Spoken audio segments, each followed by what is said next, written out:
Kannur university admission സിസ്റ്റത്തിലേക്ക് സ്വാഗതം. +2 കഴിഞ്ഞ് കണ്ണൂർ സർവകലാശാലയിൽ ഡിഗ്രി പ്രവേശനത്തിന് അഡ്മിഷൻ ആഗ്രഹിക്കുന്ന എല്ലാ വിദ്യാർത്ഥികളും അവരുടെ രക്ഷിതാക്കളും ഈ വീഡിയോ നിർബന്ധമായും കാണുക.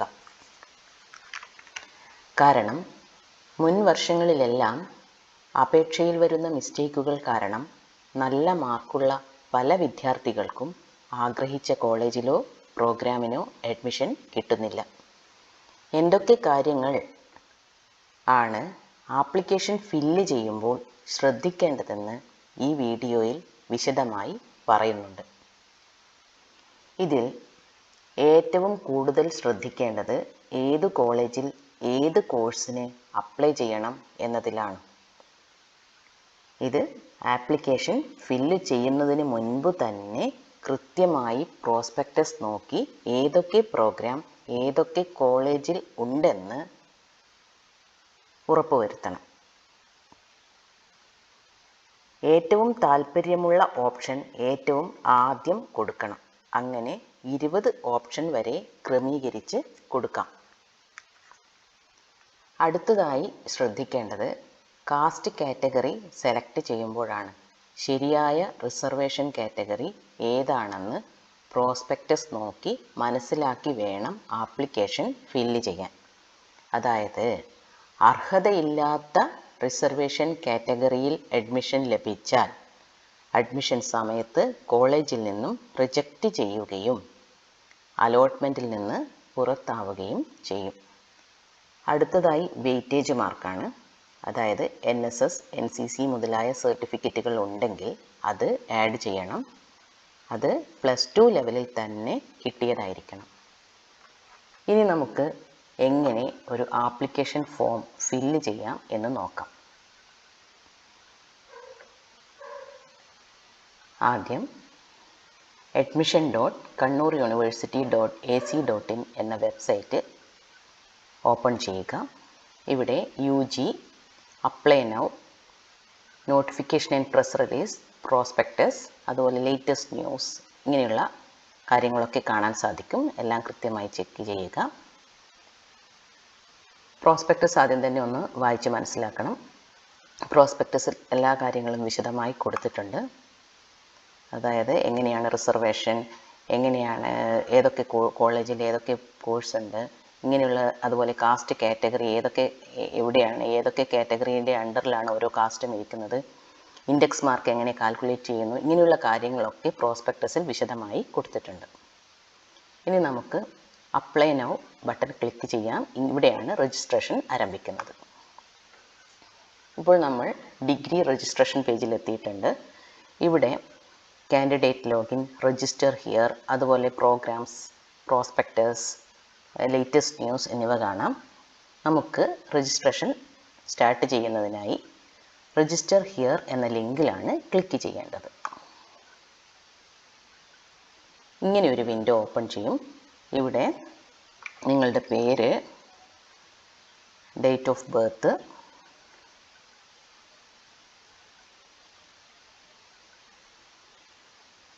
പിന്നെ ജെൻഡർ,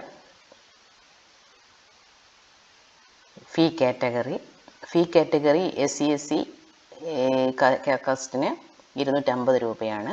അത് കറക്റ്റായിട്ട് ഫില്ല് ചെയ്യണം. പിന്നെ ഇത് എഡിറ്റ് ചെയ്യാൻ പറ്റില്ല. അതുപോലെ ആധാർ നമ്പർ, മൊബൈൽ നമ്പർ കൊടുക്കുമ്പോൾ വർക്കിംഗ് ആയ മൊബൈൽ നമ്പർ തന്നെ കൊടുക്കണം. ഇതിനകത്ത് SMS വരും.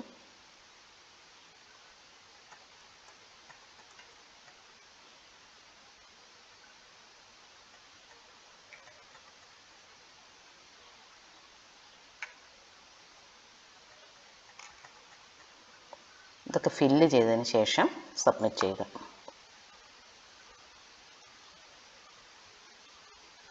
ഇമെയിൽ ID കൊടുത്തത് മാറിപ്പോയി. ഇമെയിൽ ID കൊടുക്കുക. ഇമെയിൽ IDയിലേക്ക് ലോഗിൻ ഡീറ്റെയിൽസ് ഇമെയിൽ ആയിട്ട് വരും. അപ്പോൾ കൊടുക്കുമ്പോൾ ശരിയായ ഇമെയിൽ ID തന്നെ കൊടുക്കുക. Are you sure to continue?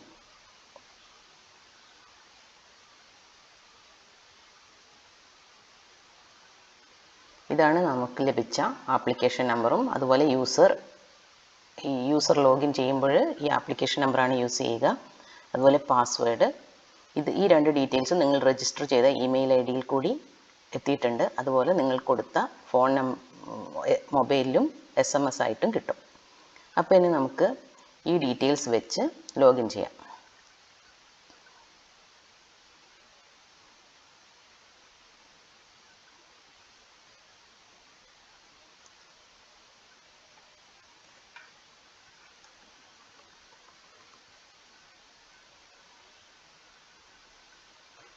ഇതാണ് ലോഗിൻ ചെയ്താൽ ഉള്ള ഫസ്റ്റ് പേജ്. ഇവിടെ കൃത്യമായിട്ട് എല്ലാ കാര്യങ്ങളും കൊടുത്തിട്ടുണ്ട്.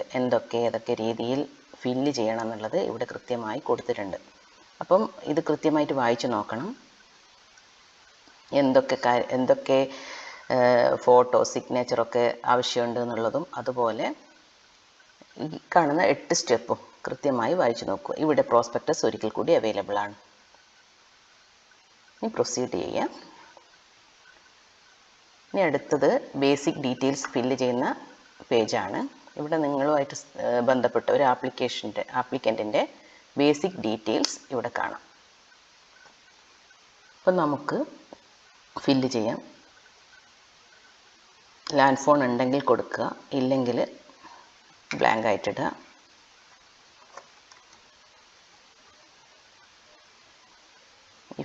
എല്ലാം ഫില്ല് ചെയ്യുക.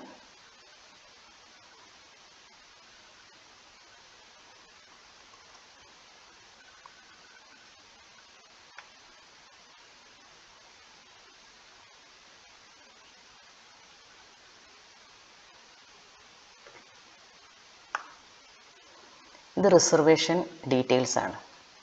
ഈ reservation details SCBC, EWS, scheduled caste, other backward communities, ഇങ്ങനെ ഓരോ റിസർവേഷൻ ഡീറ്റെയിൽസും കൃത്യമായി കൊടുത്തിട്ടുണ്ട്.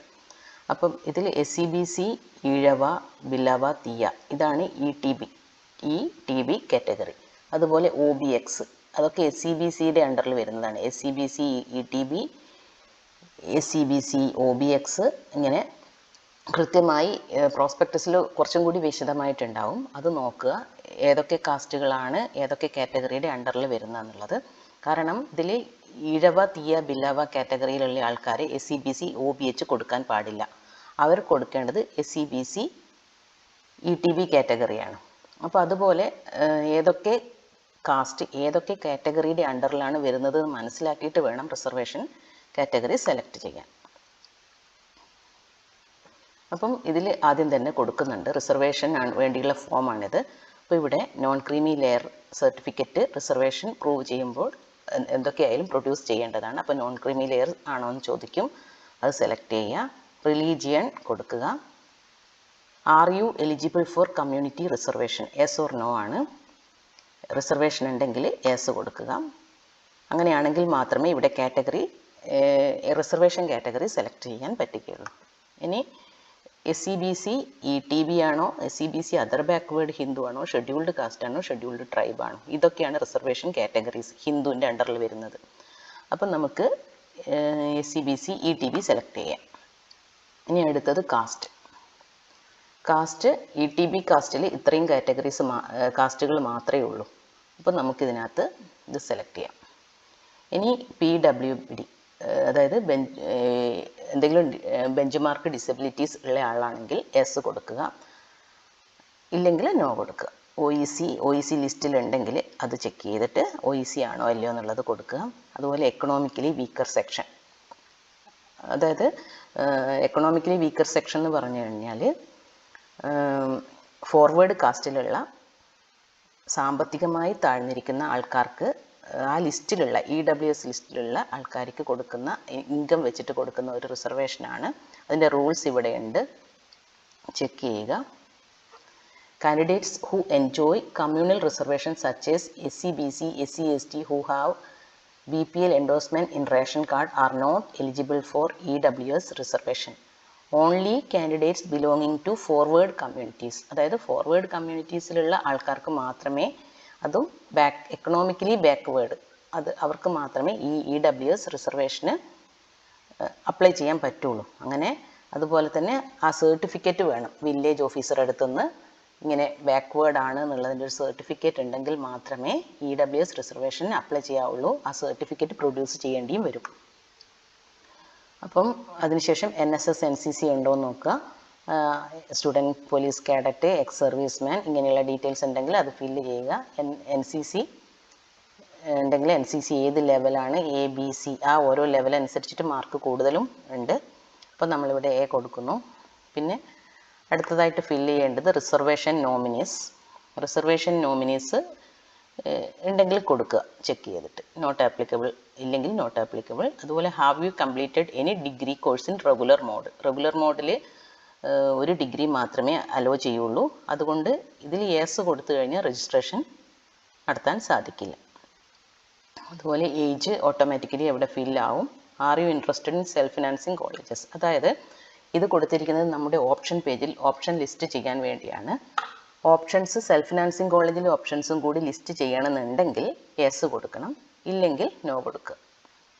ഇത് ഇനിയിപ്പം നമുക്ക് ഇത് ആപ്ലിക്കേഷൻ സബ്മിറ്റ് ചെയ്തതിന് ശേഷം ഇത് എഡിറ്റ് ചെയ്യണമെന്നുണ്ടെങ്കിൽ എഡിറ്റ് ചെയ്യാം. അതായത് ആപ്ലിക്കേഷൻ സബ്മിറ്റ് ചെയ്തതിന് ശേഷം മാത്രമേ ഇനി എഡിറ്റിംഗ് പറ്റുള്ളൂ. അപ്പം ഇത് യെസ് ആണെങ്കിൽ യെസ് കൊടുക്കുക. ഇനി ഫില്ല് ചെയ്യേണ്ടത് സ്പോർട്സ് കോമ്പറ്റീഷൻ എന്തെങ്കിലും ഉണ്ടെങ്കിൽ യെസ് കൊടുക്കുക. ഏത് ലെവലാണെന്ന് ചോദിക്കും, അത് കൃത്യമായിട്ട് കൊടുക്കുക. അതുപോലെ ഏതാണ് സ്പോർട്സ് ഐറ്റം. ഇനി ഇല്ലെങ്കിൽ നോ കൊടുക്കുക, സേവ് ആൻഡ് കണ്ടിന്യൂ കൊടുക്കുക. ഇനി അടുത്തത് അക്കാഡമിക് ഡീറ്റെയിൽസ് ഫില്ല് ചെയ്യുന്ന പേജാണ്. ഇതിലോരോന്നും വായിച്ചു നോക്കുക, ഫില്ല് ചെയ്യുക. ടൈപ്പ് ഓഫ് എക്സാമിനേഷൻ റെഗുലർ, അതുപോലെ HSC കേരളയാണെങ്കിൽ HSC കേരള, VHSC ആണെങ്കിൽ അങ്ങനെ കൊടുക്കുക, CBSE ആണെങ്കിൽ അങ്ങനെ കൊടുക്കുക. നമുക്ക് HSC കേരള കൊടുക്കാം. സ്ട്രീം സയൻസ് കൊടുക്കുന്നു.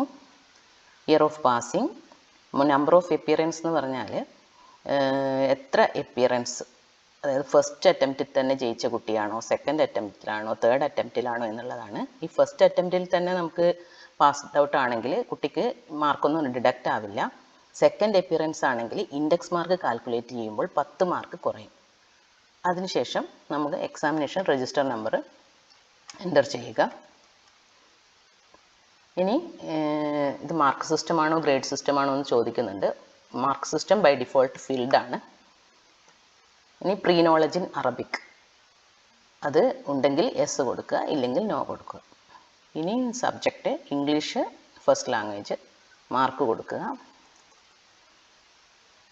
സെക്കൻഡ് ലാംഗ്വേജ് ഏതാണോ സെക്കൻഡ് ലാംഗ്വേജ് അത് സെലക്ട് ചെയ്യുക. അതുപോലെ ഓരോ സബ്ജക്റ്റും ആഡ് ചെയ്യുക.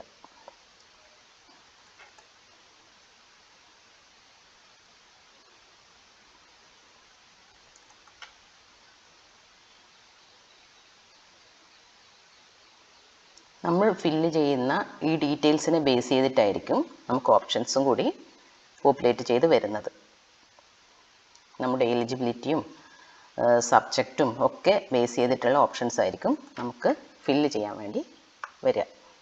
അപ്പം എന്തെങ്കിലും കാരണവശാൽ ഏതെങ്കിലും ഓപ്ഷൻ നമുക്ക് കിട്ടുന്നില്ലെങ്കിൽ നമ്മുടെ അക്കാഡമിക് ഡീറ്റെയിൽസ് പേജ് നോക്കുക. അതിലേതെങ്കിലും സബ്ജക്റ്റ് സെലക്ട് ചെയ്തത് തെറ്റായി പോയിട്ടുണ്ടോ, അല്ലെങ്കിൽ മാർക്ക് ആഡ് ചെയ്തതിൽ മാർക്ക് കുറഞ്ഞു പോയിട്ടുണ്ടോ, അങ്ങനെ എന്തെങ്കിലും ഉണ്ടെങ്കിൽ അത് ചെക്ക് ചെയ്യുക. Save and continue.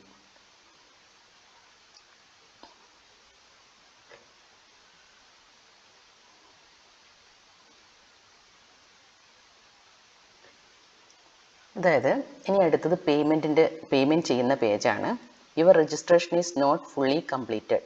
U can continue with the online registration process only after remitting the fees. അതുപോലെ തന്നെ നമ്മൾ ഇപ്പോൾ ചെയ്യാൻ പോകുന്ന പ്രോസസ്സ് എന്ന് പറയുന്നത് ഓൺലൈൻ പേയ്മെൻ്റ് ആണ്. ഈ പ്രോസസ്സ് കുറച്ച് ടൈം എടുക്കും. അപ്പം നമുക്ക് മേക്ക് പേയ്മെൻറ്റ് ബട്ടൺ ക്ലിക്ക് ചെയ്ത് SBI സൈറ്റിൽ പോയി പേയ്മെൻറ്റ് ചെയ്ത് തിരിച്ചു വരും.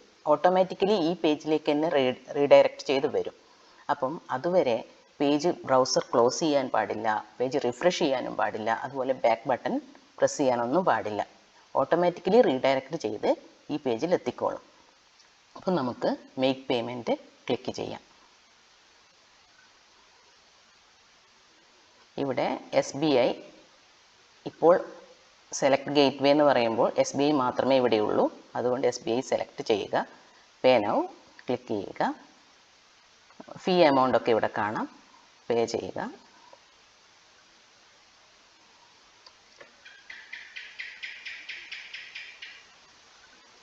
പേയ്മെൻറ്റ് ഓപ്ഷൻ സെലക്ട് ചെയ്യുക. ഡെബിറ്റ് കാർഡ് ഉണ്ട്, അതുപോലെ തന്നെ ഇൻ്റർനെറ്റ് ബാങ്കിങ്. SBI സെലക്ട് ചെയ്യുക.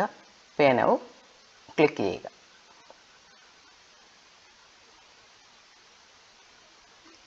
നമ്മുടെ ലോഗിൻ ഓൺലൈൻ നെറ്റ് ബാങ്കിങ് ആണെങ്കിൽ ഇവിടെ പേയ്മെൻറ്റ് ഡീറ്റെയിൽസൊക്കെ ഫില്ല് ചെയ്ത് പേയ്മെൻറ്റ് കംപ്ലീറ്റ് ചെയ്യുക.